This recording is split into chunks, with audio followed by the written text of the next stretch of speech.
बिस्मिल्लाहिर्रहमानिर्रहीम। Solution of trigonometric equation. इससे पहले हम इन डिटेल डिस्कस कर चुके हैं कि हमें ट्रिगोमेट्रिक इक्वेशन का सॉल्यूशन किस तरह से मालूम करना है, और फर्दर मैं इसको एक दफ़ा रिवाइज़ भी कर देता हूँ और साथ में ये एग्ज़ाम्पल भी सॉल्व कर लेते हैं। तो पहले देखना होता है कि जो भी हमें फंक्शन दिया गया है वो किस क्वाड्रेंट में लाई करता है। जैसा ये साइन एक्स की वैल्यू नेगेटिव है, तो साइन एक्स नेगेटिव होता है थर्ड क्वाड्रेंट में या फिर फोर्थ क्वाड्रेंट में।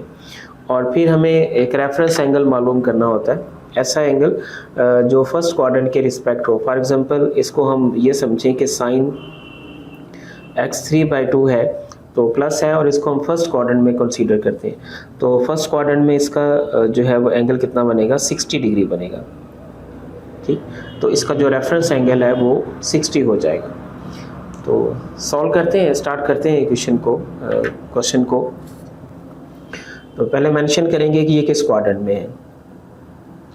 Since sine x is negative in quadrant number 3 and quadrant number 4,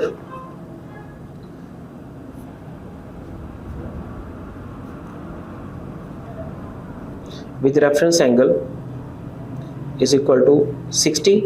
तो 60 को हम ये भी कह सकते हैं कि π/3 is equal to π/3। और अब इनको क्वाड्रेंट में एडजस्ट करना है कि जिस क्वाड्रेंट का एंगल है, मतलब ये थर्ड क्वाड्रेंट में है या फिर किस में है, फोर्थ क्वाड्रेंट में है। तो लास्ट लेक्चर में ये चीज़ इन डिटेल डिस्कस हो चुकी है कि अगर ये थर्ड क्वाड्रेंट में है तो हम लिखेंगे कि पाई प्लस रेफरेंस एंगल, और अगर फोर्थ क्वाड्रेंट में है तो उसको लिखेंगे 2 पाई माइनस रेफरेंस एंगल। और अगर सेकंड में होता तो इसको लिखते हम पाई माइनस रेफरेंस एंगल, और फर्स्ट में होता तो एंगल वो सिर्फ रेफरेंस एंगल ही रह जाना था। ये सारी डिस्कशन एक लेक्चर में हो चुकी है कि हम इनको किस तरह से एडजस्ट करेंगे, ये जो फॉर्म है ये किस तरह से बनती है। उसका लिंक मैं इसके डिस्क्रिप्शन में डाल दूंगा, अगर आप चाहें तो वहाँ से ये सारी चीज़ें सीख सकते हैं कि ये किस तरह से बनती हैं। तो बहरहाल अगर ये एंगल जो है वो थर्ड क्वाड्रेंट में है, अगर एक्स जो है वो क्वाड्रेंट नंबर 3 में लाई कर रहा है, तो इसका मतलब ये होगा कि x is equal to pi plus reference angle, ये वाली कंडीशन। रेफरेंस एंगल कितना है इसका, π/3 है, तो क्या बन गया ये 4π/3। ऐसे ही अगर x जो है वो क्वाड्रेंट नंबर 4 में होगा तो x is equal to 2 pi minus π/3, जो कि बन जाएगा 5π/3। तो अब इसका अगर जनरल एंगल लिखा जाएगा,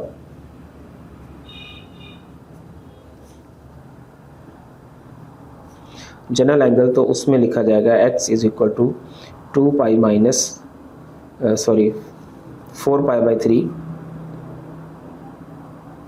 प्लस जनरल एंगल के लिए इसका पीरियड निकालेंगे। साइन का पीरियड कितना है, 2 पाई है, तो इसको लिखेंगे 2n पाई। और इसी तरह से जो सेकंड एंगल है उसका जनरल एंगल बन जाएगा 5π/3 प्लस 2n पाई। तो हैंस इसका जो सॉल्यूशन है वो क्या बन जाएगा फिर 4π/3 plus 2n pi union 5π/3 plus 2n pi. ठीक, तो इसका ये सॉल्यूशन बन जाएगा।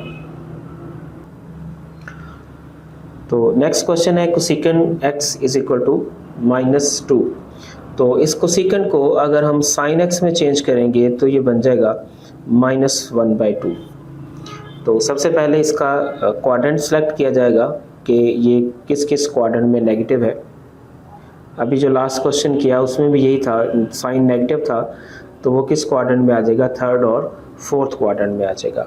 तो फिर इसकी डिस्क्रिप्शन बताएंगे। साइन x जो है वो नेगेटिव है इन quadrant number 3 and quadrant number 4, और इसका रेफरेंस एंगल क्या होगा, विद रेफरेंस एंगल साइन की वैल्यू किस एंगल पे 1/2 होती है। रेफरेंस एंगल वो जो हम फर्स्ट क्वाड्रेंट के रिस्पेक्ट फाइंड करते हैं, मतलब अगर ये फर्स्ट क्वाड्रेंट में होता तो इसका एंगल बनता 30, और 30 कितना होता है π/6 अगर हम उसको रेडियन में कन्वर्ट करते हैं तो तो इसका रेफरेंस एंगल कितना हो जाएगा, पाई बाय 6।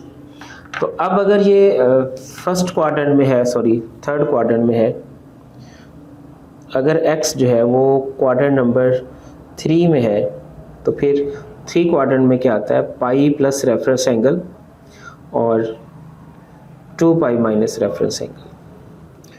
तो फिर x आ जाएगा पाई plus pi by 6, that is 7 pi by 6।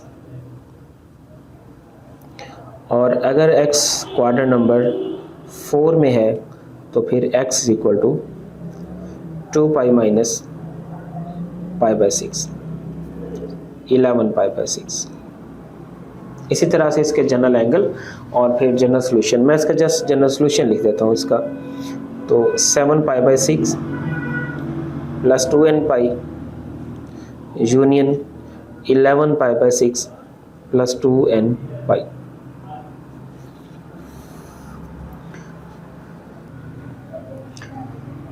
Second x is equal to -2, तो इसको पहले कॉस में कन्वर्ट कर लेंगे। cos x is equal to -1/2। तो पहले ये देखना होगा कि ये किन क्वाड्रेंट्स में लाई करता है। cos अगर नेगेटिव है तो या वो सेकंड क्वाड्रेंट में होगा या फिर वो थर्ड क्वाड्रेंट में होगा।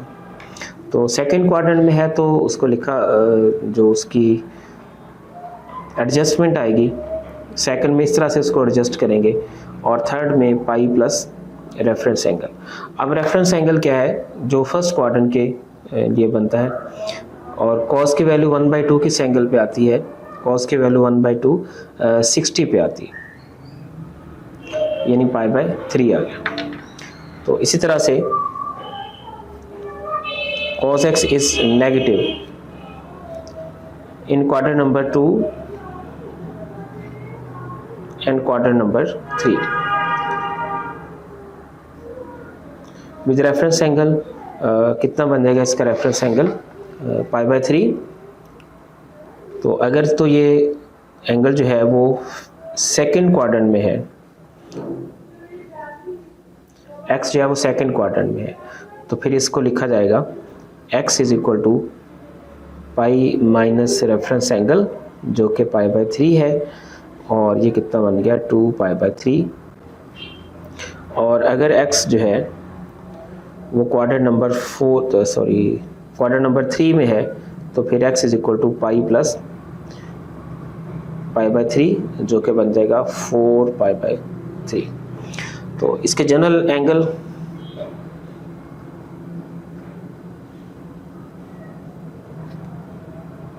Union 4 pi by 3 plus 2n pi.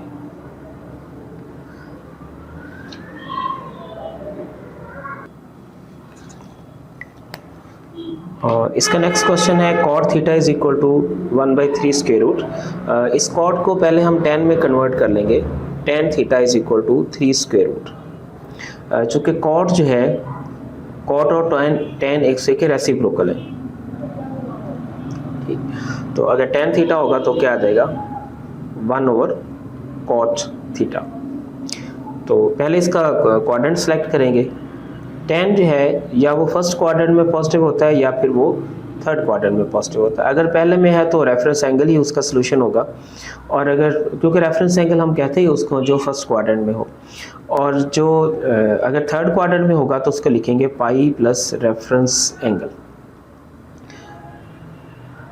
Since tan theta is positive in quadrant number 1 and quadrant number 3 with reference angle is equal to 3 square root है, तो 3 स्क्वायर रूट किस एंगल पे बनेगा, 3 स्क्वायर रूट 60 एंगल पे बनेगा, पाई by 3। इसको radian में convert कर लेंगे, पाई बाय 3 आ गया। अच्छा, अब थीटा अगर फर्स्ट क्वाड्रेंट में होगा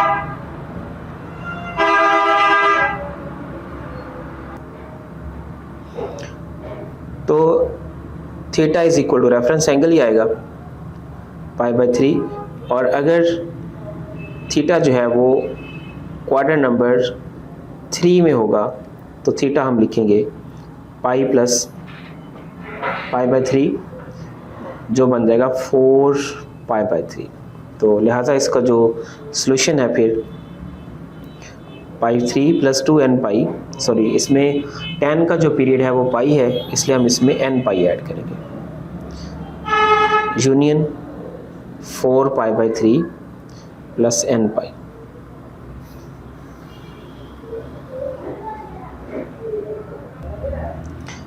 tan square theta is equal to 1/3। तो इसके लिए सबसे पहले दोनों तरफ हम स्क्वायर रूट कर देंगे। tan theta is equal to plus minus 1/3 square root, और जो कि ये बन जाएगा 1/3 और स्क्वायर रूट। अब यहाँ पर tan की दो वैल्यूज़ हैं, एक है प्लस 1/3 स्क्वायर रूट और एक है माइनस 1/3 स्क्वायर रूट।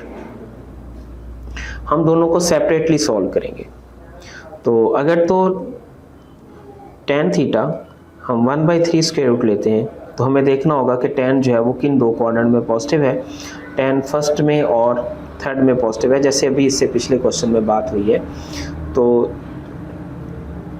मेंशन कर लेंगे कि tan थीटा जो है वो पॉजिटिव है इन quadrant number 1 and quadrant number 3 with reference angle 30 पे ये आता है, tan की वैल्यू 1/3 30 एंगल पे होती है, तो इसको लिखेंगे हम पाई बाय 6। तो अब अगर x जो है वो फर्स्ट क्वाड्रेंट में होगा तो फिर तो x पाई बाय 6 लिखा जाएगा। अभी इससे पहले हमने जो tan वाला क्वेश्चन किया वो सेम वही चीज़ चल रही है। और अगर x जो है वो क्वाड्रेंट नंबर 3 में होगा तो x लिखा जाएगा पाई प्लस पाई बाय 6 जो कि बन जाएगा 7 पाई बाय 6। ठीक है, इसका जनरल सॉल्यूशन हम लिख देंगे। और अगर tan जो है वो आता है माइनस 1/3 स्क्वायर रूट, तो अब इसके लिए क्वाड्रेंट सेलेक्ट करेंगे। ज़ाहिर है tan जो है वो नेगेटिव होता है in second quadrant and fourth quadrant, लेकिन रेफरेंस एंगल तो वही रहेगा ना। रेफरेंस एंगल वो होता है जो हम फर्स्ट क्वाड्रेंट के हिसाब से उसका एंगल एक सेट करते हैं और फिर उसके बाद उसके रिस्पेक्टिव क्वाड्रेंट में उसको एडजस्ट कर देते हैं। तो इन क्वाड्रेंट नंबर 2 एंड 4 दो क्वाड्रेंट्स बनते हैं। और अगर थीटा जो है वो क्वाड्रेंट नंबर 2 में आएगा तो फिर हम उसको लिखेंगे theta is equal to pi minus pi by 6 5 pi by 6। और अगर थीटा जो है वो क्वाड्रेंट नंबर 4 में आएगा तो theta is equal to 2 pi minus pi by 6 जो कि 11 पाई बाय 6 बनता है। इसके बाद इसका इसी तरह से इसका जो जनरल सॉल्यूशन है वो लिख दिया जाएगा। और अब ये कुछ क्वेश्चंस हैं जो कि आप असाइनमेंट के तौर पे खुद सॉल्व करेंगे इनको, चूँकि इसके मतलब हम इन डिटेल सारी चीज़ें डिस्कस कर चुके हैं। अब जैसे कि ये कोसेकेंट स्क्वायर है तो दोनों तरफ स्क्वायर अप्लाई करेंगे तो कोसेकेंट थीटा आ जाएगा 4/3 विद प्लस माइनस जो कि बन जाएगा 2/3 square root with plus minus cosecant theta. और अब दो वैल्यूज़ हैं, या तो कोसेकेंट थीटा जो है वो 2/3 स्क्वायर रूट है या फिर -2/3 स्क्वायर रूट है। अगर हम इसे साइन में कन्वर्ट कर लें तो साइन थीटा बन जाएगा 3 स्क्वायर रूट बाई 2 और -3 स्क्वायर रूट बाई 2। इसके बारे में इन डिटेल हम सारी चीज़ें डिस्कस कर चुके हैं। बिल्कुल इस तरह से इसका भी हम स्क्वायर रूट अप्लाई करेंगे और इसका भी स्क्वायर रूट अप्लाई करेंगे और इनको हम फर्दर आगे सॉल्व कर चुके हैं। चूँकि इसमें हम जितनी डिस्कशन थी वो सारी हो चुकी है। अब फर्दर बार बार एक ही चीज़ को जो रिवाइज़ करना जस्ट टाइम वेस्टेज है, लेकिन आप लोग इनको खुद से सॉल्व करेंगे।